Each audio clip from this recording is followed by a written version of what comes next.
আওয়ামী লীগের চরিত্রটাই হলো এরকম, এর যে একটু ভালোবাসে তার সে হত্যা করে। শহীদ প্রেসিডেন্ট জিয়াউর রহমান শেখ হাসিনাকে দেশে আসার অনুমতি দিছিলেন, সুযোগ দিছিলেন এবং বলছে থাক সবাই রাজনীতি করুক। আসার 1 মাসের মধ্যে জিয়াউর রহমান শহীদ হয়ে গেছে, 13 দিনের মধ্যে। এবার দেখেন এই যে আমরা এখন যারা সবাই করতেছি, সুতরাং এটা একটা বিষ। এই বিষের সাথে আমরা কিভাবে লড়াই করব? জাতীয় ঐক্যমত্য তৈরি করতে হবে। সুতরাং পলিটিক্যাল পার্টি এবং সবার প্রতি একটা কথা, প্লিজ আপনারা বিএনপিকে শতভাগ কর্নার করে দিয়েন না। বিএনপি এই আধিপত্যবাদ বিরোধী লড়াইয়ের জন্য আমাদের একটা বড় শক্তি। এই শক্তিকে এত বেশি কর্নার করা যাবে না যাতে তারা গিয়ে আওয়ামী লীগের হাত ধরে ফেলে।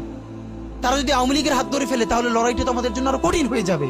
বরং বিএনপির প্রতি আমাদের চ্যালেঞ্জ হলো, যেই বিএনপি বাকশালী সংবিধানের প্রতি প্রেম দেখাবে, তারে শহীদ জিয়ার ছবিটা সামনে আইনে বলতে হবে যে এই বাকশালী সংবিধান তো জিয়াউর রহমানই ছুঁড়ে মারছিল। বেগম জিয়া বলেছেন এই সংবিধানকে ছুঁড়ে ফেলা হবে। ওমা এখন বেগম জিয়ার চেয়েও নতুন বিএনপি আসছে, বেশি প্রেমের বিএনপি।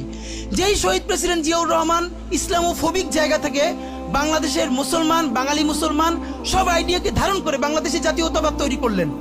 এখন একটা নতুন বিএনপি গজাচ্ছে, কেউ চেষ্টা করতেছে পুরো বিএনপিটাকে একটা ইসলামোফোবিক বিএনপি করা। এ কি ভাই, ইসলামোফোবিক বিএনপি সে কোথায় যাবে? সে কি দিল্লি যাইতে চায়?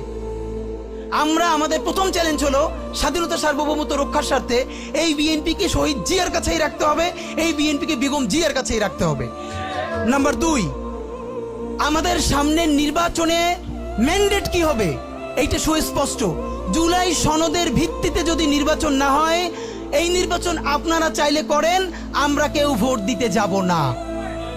নাম্বার 3, সেই নির্বাচনের পরে সংসদের ম্যান্ডেট কি হবে? সংসদে জুলাইয়ের বর্তমান সনদে যেটা স্বাক্ষরিত হবে সবার ঐক্যমত্যের ভিত্তিতে, এটা নির্বাচনের আগে মানে সংবিধান সংশোধন করা ছাড়াই অধ্যাদেশের বলে বলে যেটা করা সম্ভব সেটা আগেই করে ফেলতে হবে এবং তাকে দিয়ে নির্বাচন করাইতে হবে।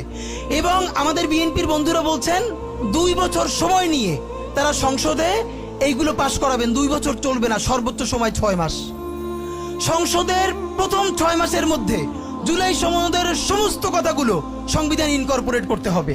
যদি পারেন নতুন সংবিধান করতে হবে, নতুন সংবিধান করতে না পারলে এইটার মধ্যে ইনকর্পোরেট করতে হবে। রাজনৈতিক বিভাজনের ফাঁকে একমাত্র সমস্ত সুবিধা নেবে ফ্যাসিবাদ, ফ্যাসিবাদের শক্তি এবং আওয়ামী লীগ। আমরা আমাদের জীবন থাকতে বাংলাদেশের মাটিতে ভারতীয় আধিপত্যবাদ থেকে শুরু করে আর কোনো বিদেশি আধিপত্যবাদ, হাসিনা এবং ফ্যাসিবাদকে মেনে নিব না। এবং আমরা যদি শহীদ হয়ে যাই, আমাদের সন্তানেরা লড়বে, তার সন্তানেরা লড়বে। কিয়ামত পর্যন্ত বাংলাদেশ নামক জমিন যতদিন বেঁচে থাকবে ততদিন পর্যন্ত আজাদির সন্তানেরা লড়াই করবেই করবে। ইনকিলাব জিন্দাবাদ।